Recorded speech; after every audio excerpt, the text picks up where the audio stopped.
Hey everyone, welcome back. It's definitely time for us to take our ordinary coloring page and turn it into something extraordinary so that our artistic skills can grow as we explore. So let's get to it. Today we will be using ink to do our page, and it is the Martin's ink. It is very vibrant and has iridescent. So this ink is iridescent ink, and we will be doing the Night Voyage by Daria song.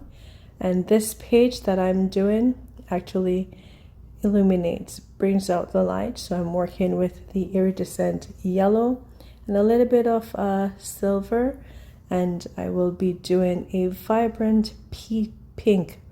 And I hope to bring this page justice by using ink. It's my first time using ink in this book. And I just want to remind you that if you have your ink sitting down for half of a year like mine, you definitely need to give it a shake every once in a while, or else your pipette will be clogged and it won't be able to pick up the ink properly, like I'm having issues here. But with that said, I have persevered and I have gone ahead and inked this page.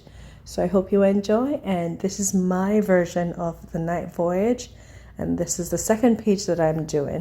All right, so please remember to check out my Kofi page. I am Tracy Ann, your local colorist, if you have not joined me before.